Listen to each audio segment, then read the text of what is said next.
So we might want to need him to come back before we can vote. Just a question before I call for the vote. I could make the motion. I wouldn't think that would matter. No, because he made the motion. He made the so- motion. Okay, just wanted to question that. Voting because he left. Yeah, he's just And we not. still have a quorum, so we're Okay, all righty then. We have a motion and a second to approve the 23-24 academic calendar. All in favor, say aye. Aye. Opposed? Motion carries. All right, we need a motion for adjournment. So moved. Thank you. Do we have a second? Second the motion. All right, from Todd and Tom. We are adjourned of the newly reorganized Algona Community School District Board. We're going to then move into the Algona Community School District's agenda. We'll start here also then with a hearing on the proposed 2023. No. Yeah, just go to. We don't need to do that part. We took that part out. Okay. Sorry, should have crossed that off on my list. All right, then.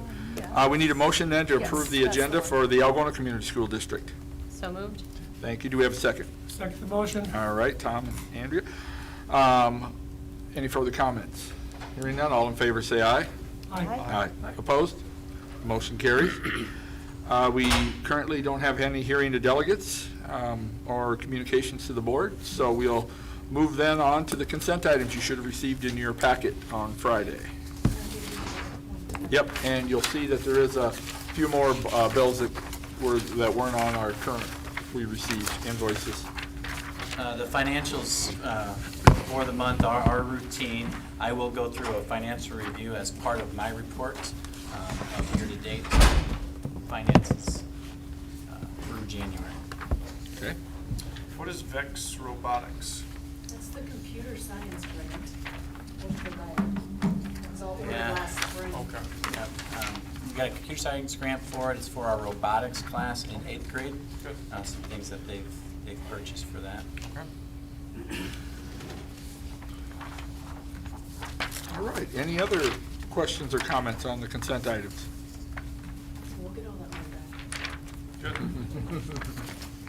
Had to spend it first and then get it back. Yeah. Okay, sounds good. All right, hearing none, I need a motion then to approve the consent items.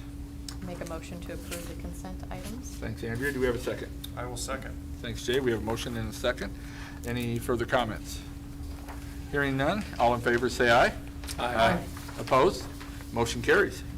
We'll move then into your superintendent report, Mr. Carter. Financial update, there's some charts on there, also on the screen. The first chart below shows our total revenues year-to-date with that percentage of year-to-date. So we've received 47% of our revenues so far for fiscal year 23, a little over $9.8 million. It also shows our expenditures year-to-date. Our expenditures, about 42% of our expenditures at about $8.7 million. So we continue to run with a surplus, which we're anticipating a surplus for this year. This surplus would be over $1 million.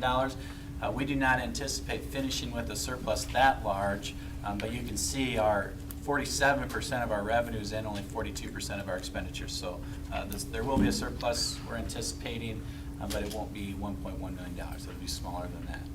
Expenses are up from the previous year as are expected. Simple increases in salaries can do that. Some of those positions are paid through ESSER dollars, and some of our expenditures right now are paid through ESSER dollars, although not all of those are claimed back equal to what we have spent yet. Those are claimed quarterly, so we'll have 2 more quarters of ESSER dollars to claim, which balances that out even more in our favor. So would you, if ESSER dollars are in expenditures, then theoretically, could our expenditures go down next year because of no ESSER dollars being spent or not? If you cut all those places, okay. which we won't, Okay. There's some that will. Yeah, it's a good question. We look at ESSERs as in and out.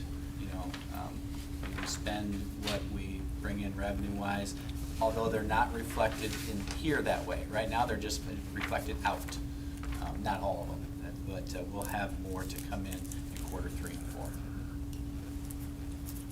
And included in the revenues, Joe, if some of this, like the one-time funds are not the ongoing funds from like Laverne, reorg and that kind of Yeah, stuff? yeah, for sure. Right, so that surplus isn't like an ongoing, it's kind of a, Yeah, the way we are funded, our reorganization, joint employment dollars is in weighting of students.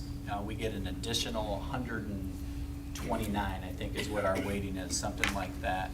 So those are reflected in our dollars that we get from the state quarterly as well. So they're built in there also. We are in year 2 of receiving those. FY24 will be year 3 of receiving those, and then we will receive them for 25, 26, 27. So we will receive all of those dollars through FY27. and then they're gone. Then they're gone. And they're gone. And how much is that totally? Would you? Oh, roughly 800,000 a Okay. year. Yeah. Our top 10 general fund sources, I would like to show these. Our highest general fund source is property taxes. We live in a property-rich district, so our property valuations generate a lot of tax dollars. So up to the year to date, we've received $3.9 million of local property taxes, and then state foundation aid money we get from the state is about a little over $3 million. Those two numbers are always going to equal the same. Okay, the property taxes and the state foundation, they're going to fill the bucket to the top. If you're in a property poor district, less of it will come from property taxes and more will come from state foundation aid, but it's still always the same amount.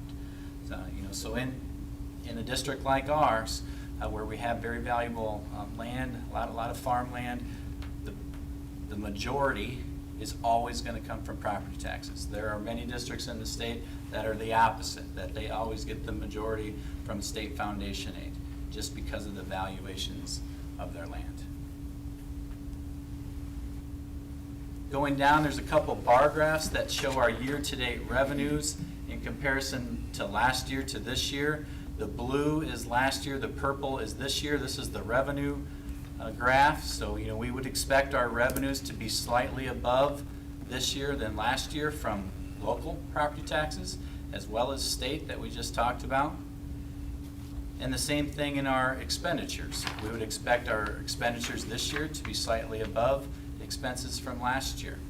You can see our benefits is not, probably a few different reasons. Our benefits didn't go up in expenses, but it could be in the number of that are covered in a number of different things.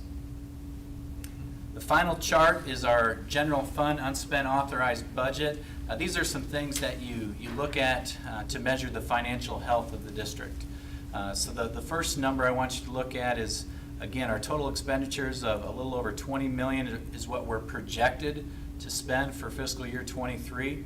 We're expected to bring in a little over $21 million for fiscal year 23. So again, operating in a surplus, which we anticipated.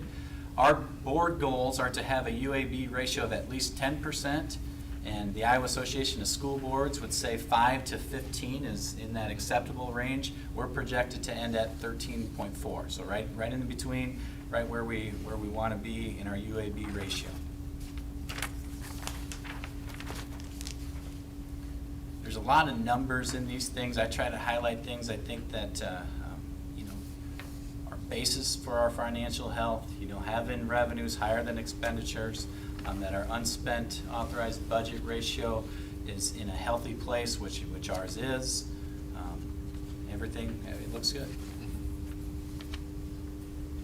Yep. Questions on any of the finances, year to date, monthly? Lisa and I have started the process of developing our certified budget for next year. Next month, we'll bring some of that information to you guys, and then to be certified in the April board meeting.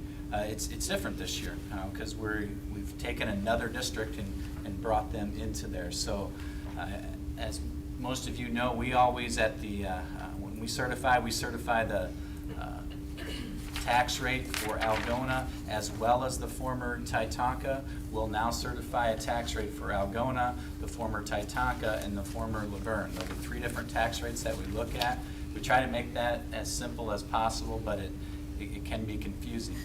When you reorganize the district that has the lower tax rate, in this case of Laverne, they don't take them all the way up at once. It's a process. So their uniform levy is lowered from $5.40 per thousand to $4.40 in that first year. Whatever savings that is in total dollars, we also get that savings. So their uniform levy is gonna go to $4.40. Ours won't be $5.40 either. We've already done the work. It'll probably be about $5. So there's a 40-cent tax savings for next year.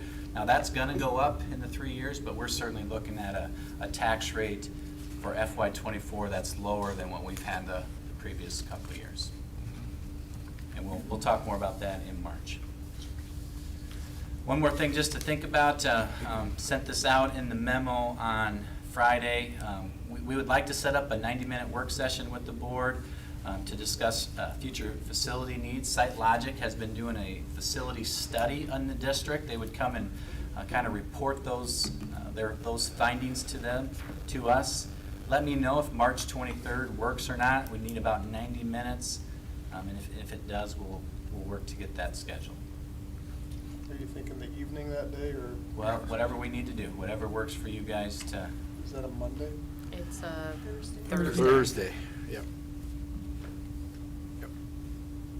I think I responded. If you haven't responded, please do. I've got some, and some are still out there. Yeah. We can work on the times that may work best. Maybe respond with the time that may work to start to put the best together. Any questions for Joe for the superintendent's report?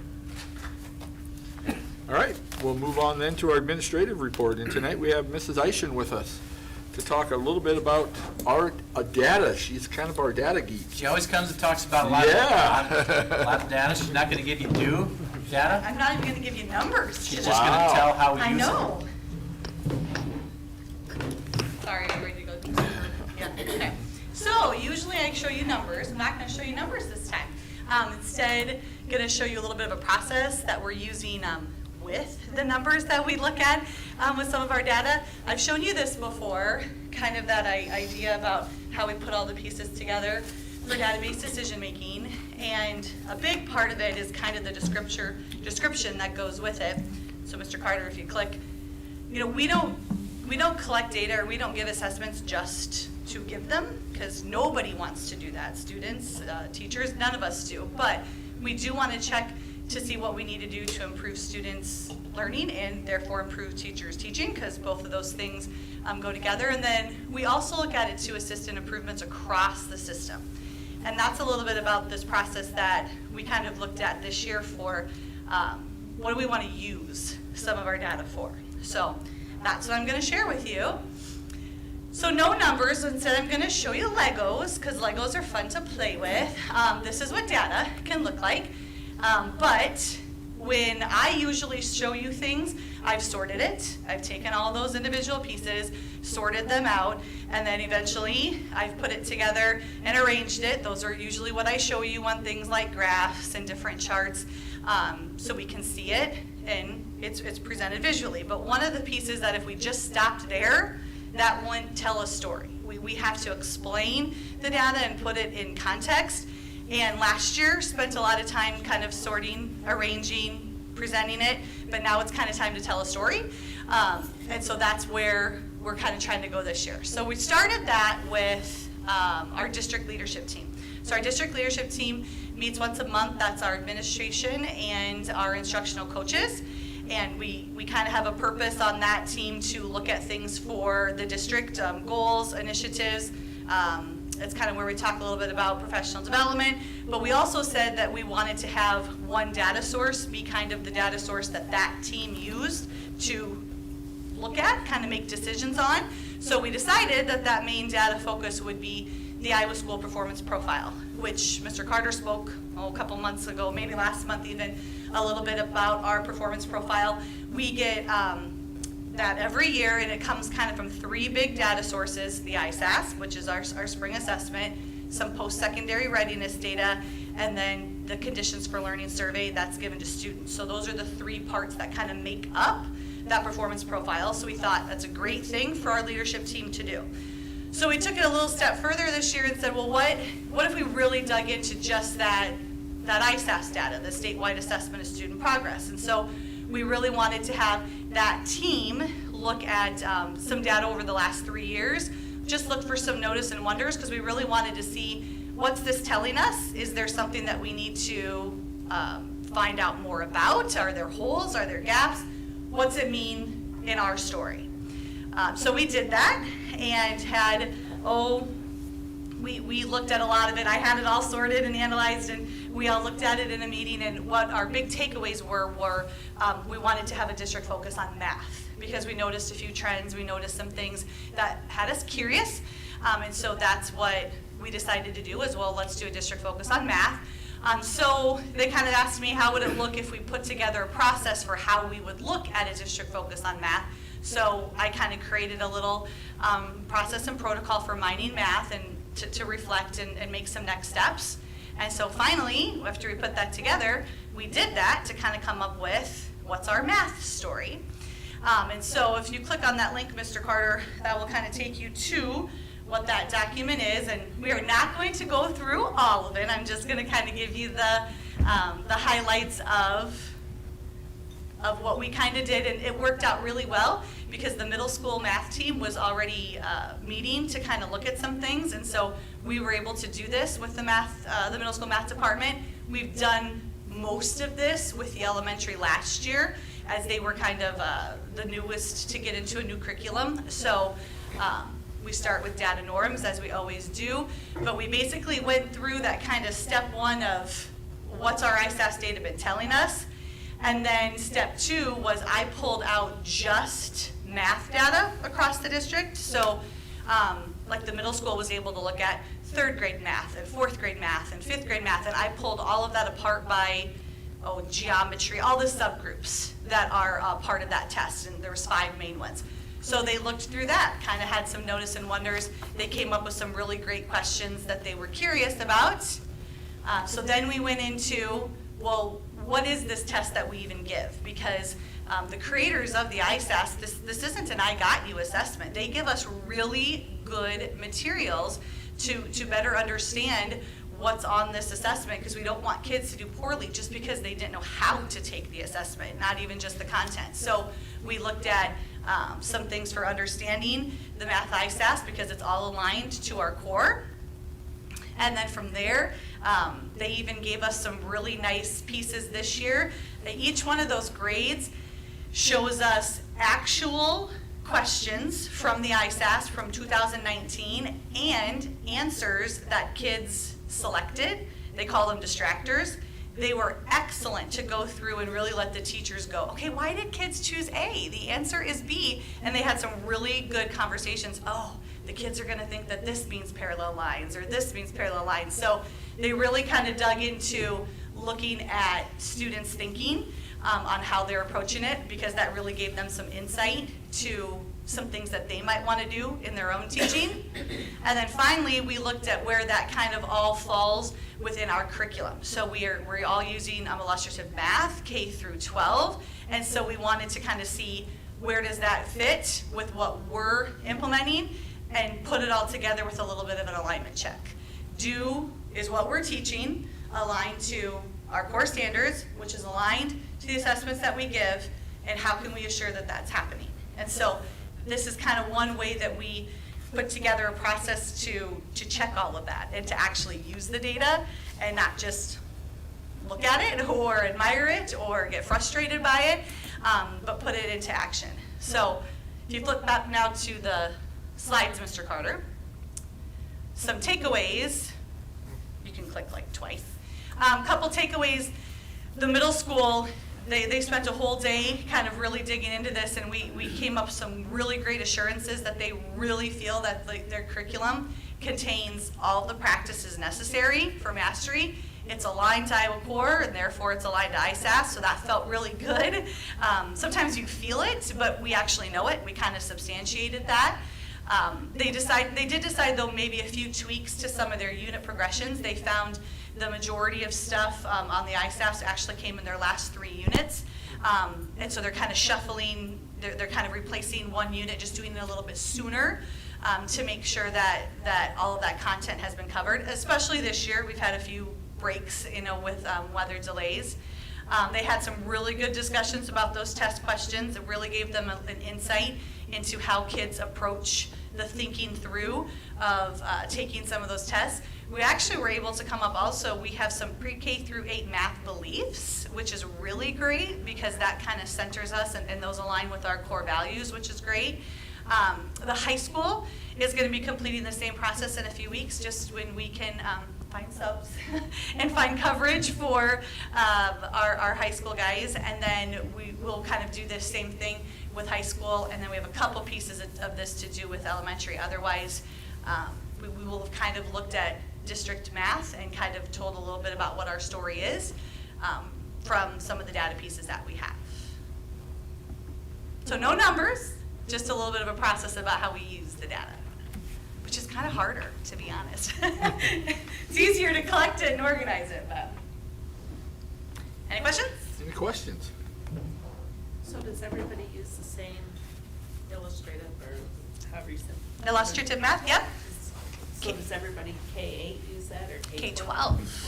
K-12. K-12 use it, which is why we thought a district focus on math would be nice because we already have common resources. And so that was a nice little thing to check to see, are we aligned though? And even just having common resources, we know that that's not the only thing that meets for alignment. So that's why we talked about some of those practices. With the middle school, we kind of dug into Iowa Core. It's been a few years since they looked in it and just provided a good opportunity to take the data and use it towards checking things. So, but we use it K-12.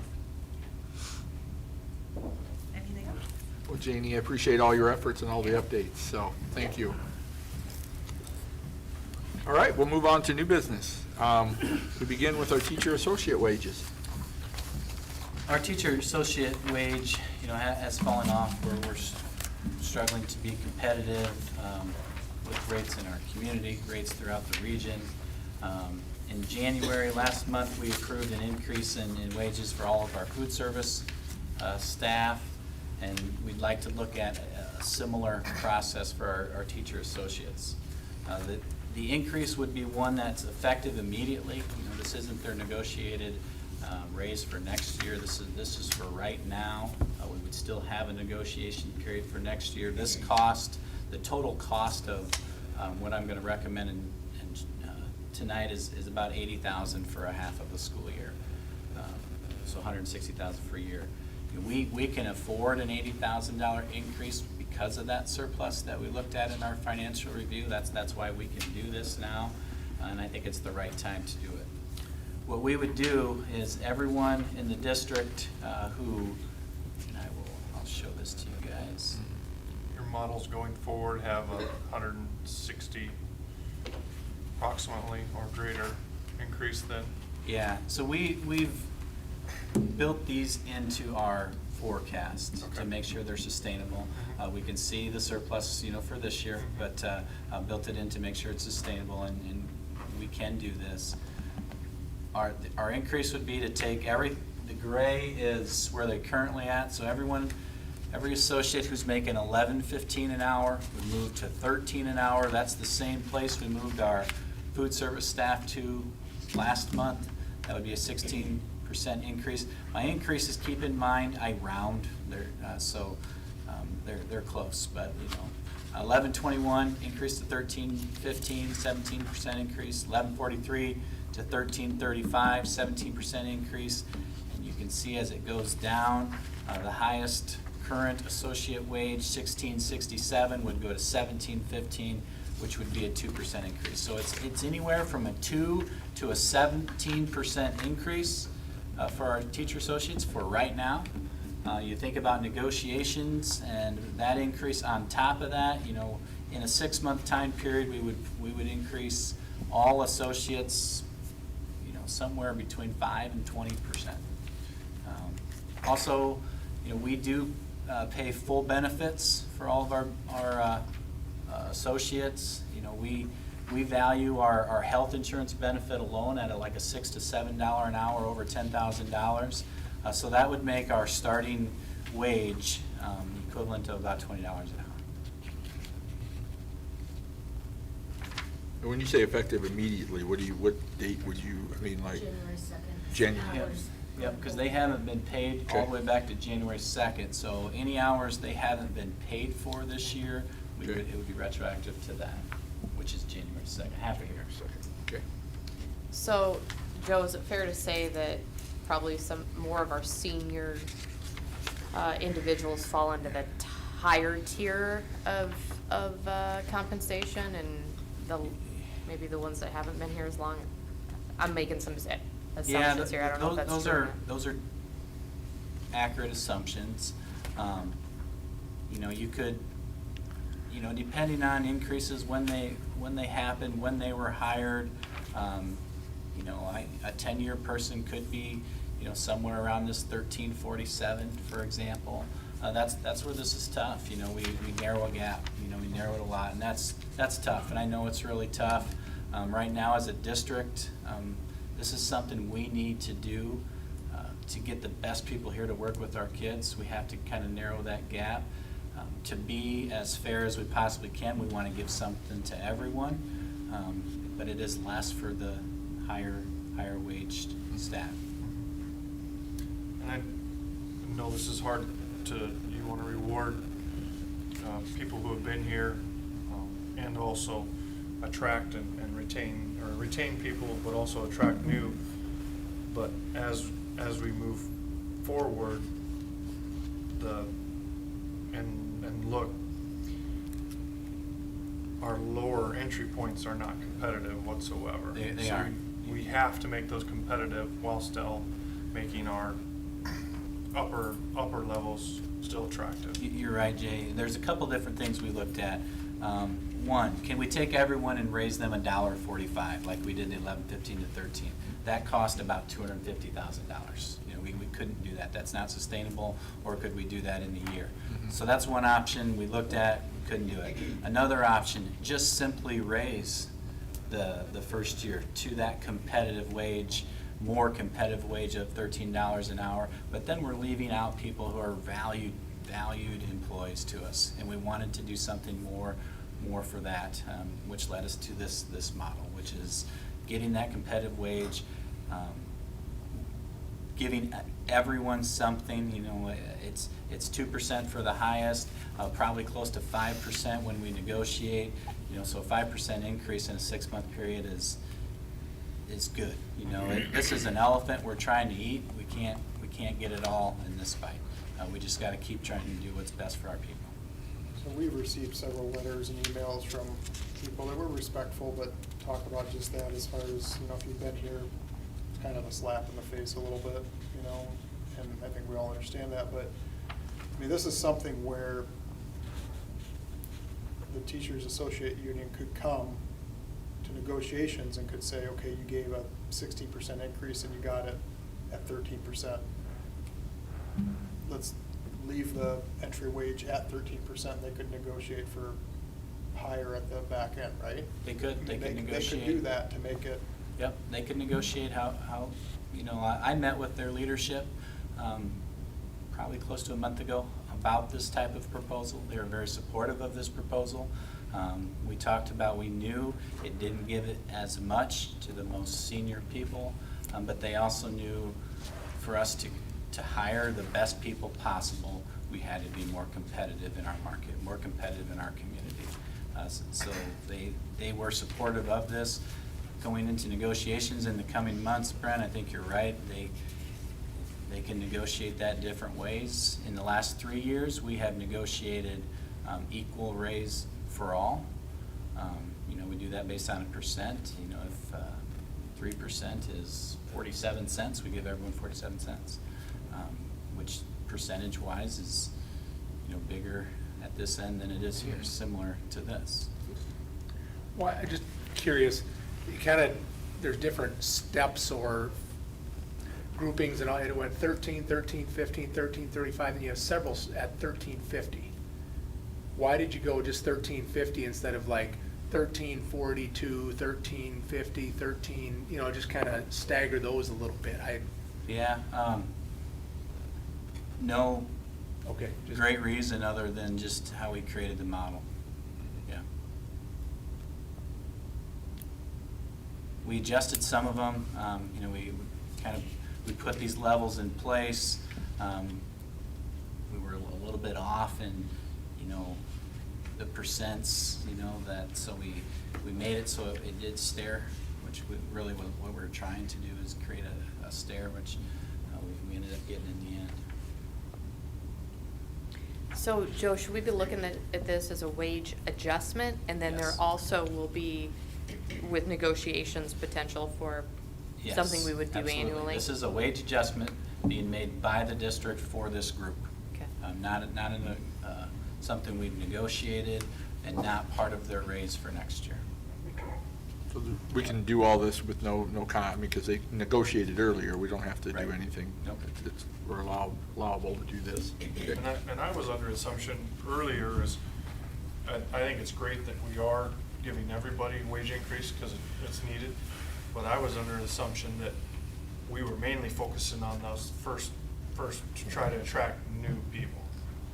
So in the upper levels, I didn't know there was even a focus on that. So I see the importance of taking everybody up to make it more competitive.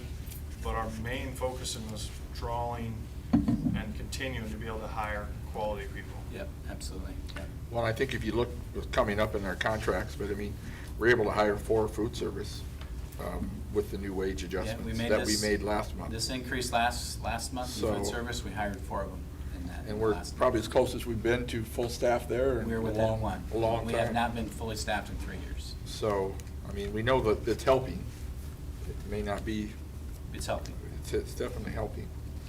Do we know what our turnover percentage is in this teacher associate area? I would not know the percent.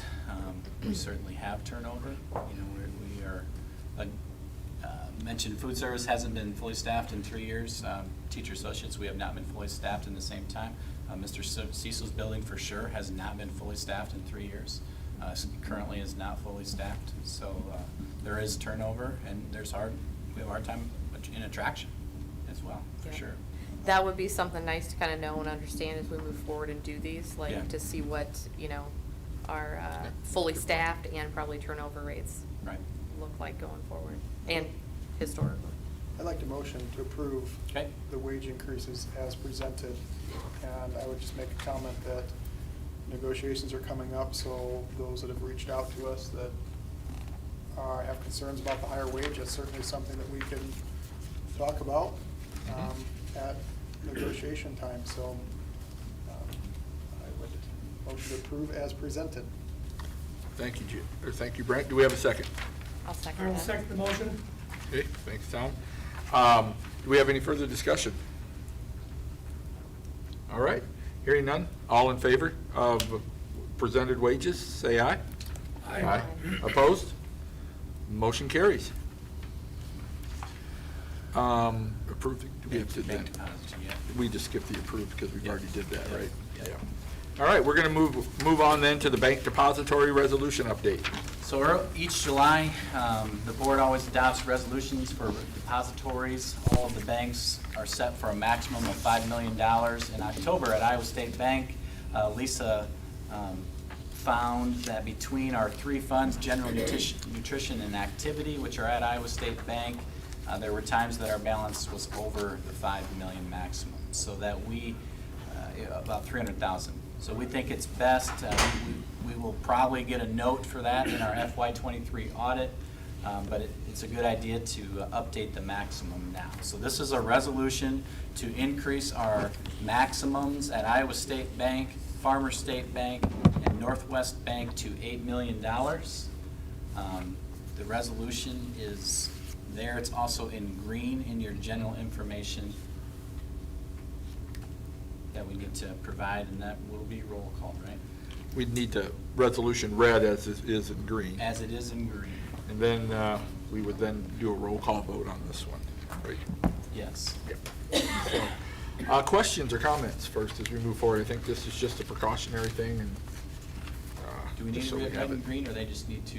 So I what motion You can just a motion Okay, I to, thought maybe. for the resolution. You don't have to Motion for read the it as resolution is. of bank depository, as outlined on the screen right now.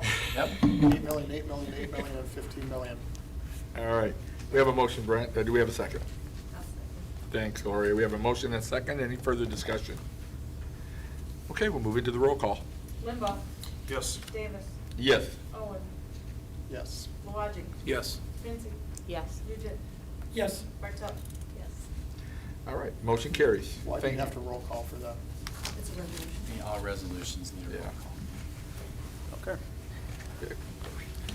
All right, we'll then talk about our first reading of the 700 series. Be no action, but No discuss action it. on the 700 series. I did put the link in the general information of where you can access the 700 series, as we always do. There are a couple things that I know I would like to recommend for updates.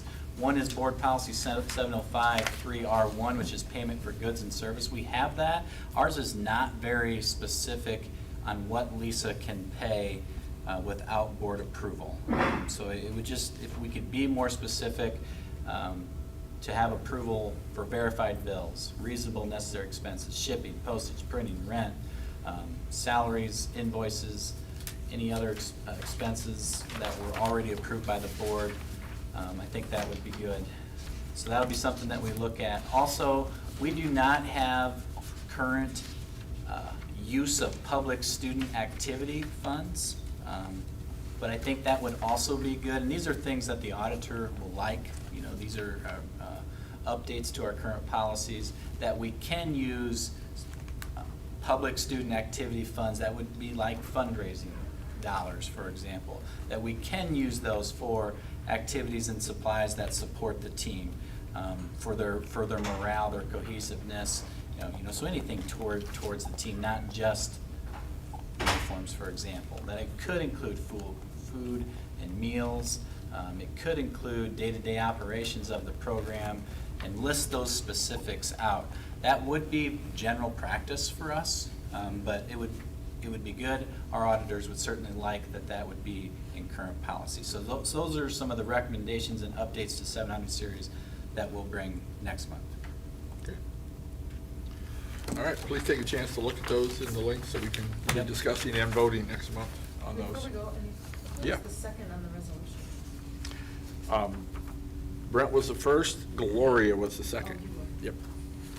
This, add stuff you're adding, is that something language recommended, like by ASB? Is ISB, that- yep, all that stuff would be stuff I we assumed as got from such. Okay. ISB. Okay. All righty, we'll then move on into personnels. First, we'll talk about resignations. Resignations, we have Let's go for five resignations. Janelle Freeberg, teacher associate at Bryan Elementary. Brenda, secretary at Bryan, is retiring, so congratulations to Brenda and Yeah. her years of service there. Will Phillips, middle school social studies. Jen Zanelli, high school English teacher, and Emily Lee, fourth grade teacher. All right. And when do those teacher resignations take place? They will finish their school school year. year, okay. Yeah. Need a motion then for the resignations? Started advertising those, We have them all advertised except for fourth grade. We'll get that posted tomorrow. I do a motion to approve the 5 resignations. Thank you, Tom. Do we have a second? So moved. Thank you, Jay. We have a motion and a second. Any further discussion? For teachers right now, with kind of the changes, you can be a substitute teacher without a education degree. but you Yeah, can't actually there's be a different teacher. authorization processes, yep. Bachelor's degree, associate's degree. But you can't actually be a full-time teacher without an education. Correct, although there are some changes that are coming. There's one that will be effective March 15th, where someone with a master's degree in exercise science, for example, could be issued a teaching license from the Board of Educational Examiners in PE. So if you have a master's degree, there's some new changes that you could be issued something for that in the area of your master's. in the area of your master's. Yeah. And we have some candidates for some jobs who fit some of those new criterias. Okay, any other discussions? Hearing none, then all in favor of resignation, say aye. Aye. Aye. Opposed? Resignations approved. New contracts. New contracts, Casey Bayless, Food Service, Taylor White, Food Service, Krista Valletta, Food Service, Dakota Waite, Food Service, Ben Gatton, Middle School Boys Track Volunteer Coach, Krista Burns, Teacher Associate at Lucia Wallace, and Dina Esser, Teacher Associate at Lucia Wallace. Make a motion to approve all new contracts? Thanks, Andrea. Do we have a second? I'll second. Thanks, Todd. We have a motion and a second. Any further discussions on the contracts? Hearing none, all in favor say aye. Aye. Opposed? Motion carries. Open enrollments, do we have some? We do have one open One, enrollment okay. into the district. All requirements have been met for this application, and I do recommend the approval. So moved. Thanks, Jay. Do we have a second? Second. Thanks. Brent? Or Gloria, whichever one you took. I didn't hear it either, so. Okay, Brent, that's fine. I'll second. Thought I heard something over that way, at least. All right, we have a motion and a second for open enrollments. All in favor, say aye. Aye. All right, opposed? Motion carries. All right, we will need a roll call vote then. This ends we'll be going into closed session per 21.5 to discuss whether conduct hearing to suspend or expel a student unless if requested in open session. We're going into closed session for that, so we need a motion. I'll motion to go into closed session. Thanks, Jade. What,